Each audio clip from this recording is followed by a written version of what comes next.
Welcome to the Explainer. Let's just jump right in, shall we? Since literally the dawn of time, humanity has been on this relentless, deeply profound quest. We're looking out at the stars, we're peering into microscopes, and we're looking inward, right? All to understand this wild universe and our place in the whole shebang. Well, today, we're going to explore a completely radical perspective on this age-old search.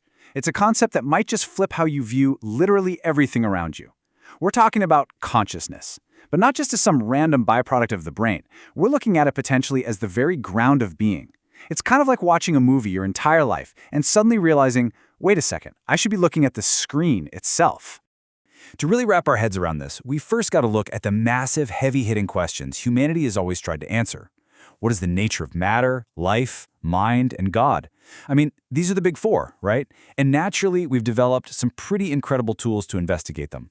Science tackles matter and life. Psychology and neuroscience dig deep into the mind.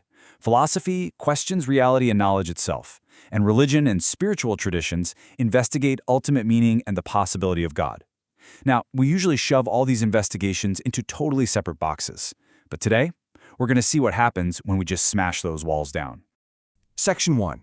The tangible world, matter and life. So, let's look at this first fundamental building block, matter. To us, it appears completely physical, absolutely solid, and entirely external.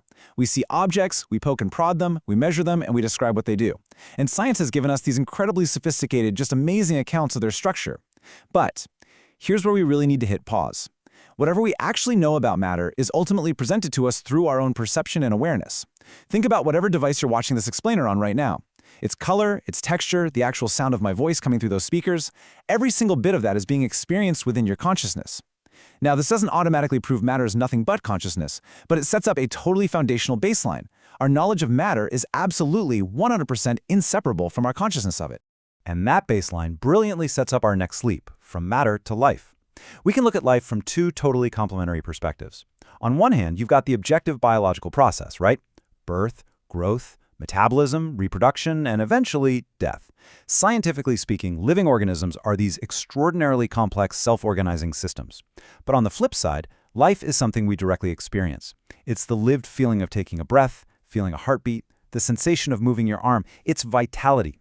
And those things only become meaningful because we are aware of them. Without awareness, all those biological processes, they're really just mechanics. Moving on to Section 2, the intangible world, mind and God. Let's turn inward for a second. The mind is an incredibly busy, almost chaotic place sometimes, isn't it? It's jam-packed with thoughts, memories, emotions, imagination, desires, fears, intentions. And what's really fascinating is how fleeting they all are. A thought pops up, we notice it, and then boom, another thought replaces it. A memory bubbles up to the surface and then just fades away. An emotion arises, hits its peak, and passes on.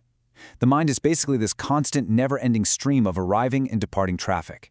So here is the absolutely crucial, profound distinction we need to make. There's a massive difference between what we experience, the changing cognitive forms of the mind, like those thoughts and emotions we just talked about, and that by which the experience is known. The mind is something we experience. Consciousness, however, is the fundamental awareness that is actually doing the observing. The mind might just be consciousness appearing in constantly changing cognitive forms, or, if we're talking scientifically, the activity of a nervous system becoming available to conscious experience. But the observer and the observed, they are distinct. And that brings us to what is arguably the absolute deepest stage of human inquiry, the idea of God. Various philosophical and religious traditions tackle this with radically different frameworks. It's been understood as a personal creator, a transcendent intelligence, the ground of being, Brahman, or simply the ultimate reality that underlies all existence. Now, to be clear, in this explainer, we aren't here to validate one framework over another. Instead, we're looking at how this inquiry itself actually functions. Which leads us straight to a totally fascinating question. This is one raised by non-dual traditions like Advaita Vedanta, a classic Indian philosophical tradition.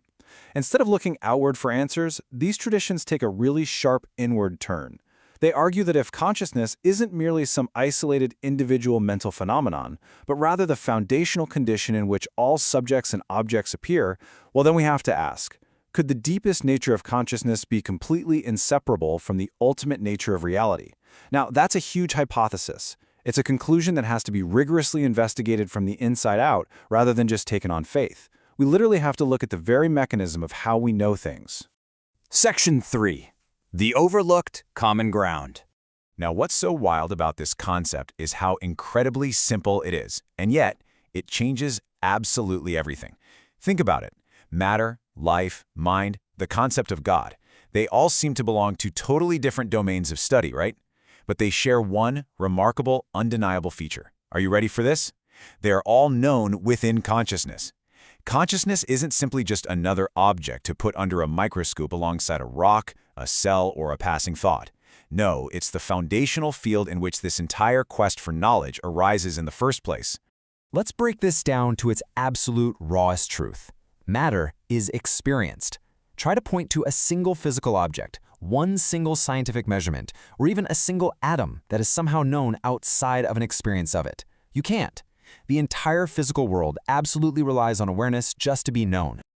It's the exact same story with life. Life is experienced. Biology, metabolism, that rhythmic sensation of your heart beating in your chest, the pure vitality of living is 100% dependent on an observer to be felt and recognized. And when we move entirely inward, guess what? The mind is experienced too. Every single desire, every fear, and yes, even our absolute highest ideas, our intuitions, or revelations of God, they only exist for us as experiences happening within consciousness. Deep contemplation, devotion, simple everyday thoughts, they are all just events appearing on the radar of our awareness. So here's the real kicker. Before we even bother asking, what is matter, or what is life, what's the mind, or does God exist, we have to ask a much more fundamental question. What is this consciousness in which all of these questions are arising? And hey, this isn't about abandoning science for spirituality. Not at all. It just means that if we want the deepest possible investigation of reality, we need multiple perspectives.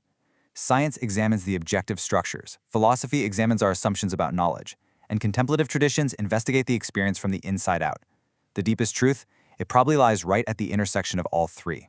Section 4. A new reality. So all of this builds into a really definitive journey of inquiry. The search starts externally, right? Step 1, we look at matter, the physical world outside of us. Step 2, we observe life, the biological processes and vitality.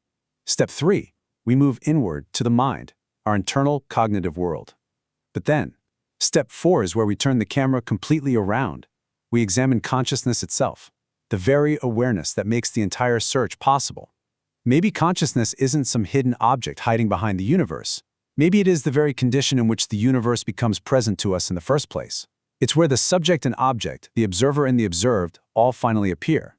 And that realization, that leads to step 5, a completely new understanding of ultimate reality. I want to leave you today with this incredibly profound paradox. We search for the nature of reality while overlooking the consciousness in which the search is taking place. To truly understand consciousness might not just be about discovering another neat little fact about the universe. It might actually be the key to examining the very ground from which the distinction between the knower, the knowledge, and the known even arises. So the next time you look at a tree or feel your heartbeat or ponder a really complex thought, I want you to ask yourself, what is this space in which this is happening right now? Thank you so much for exploring this with me. Keep asking those big questions, and I'll catch you in the next explainer.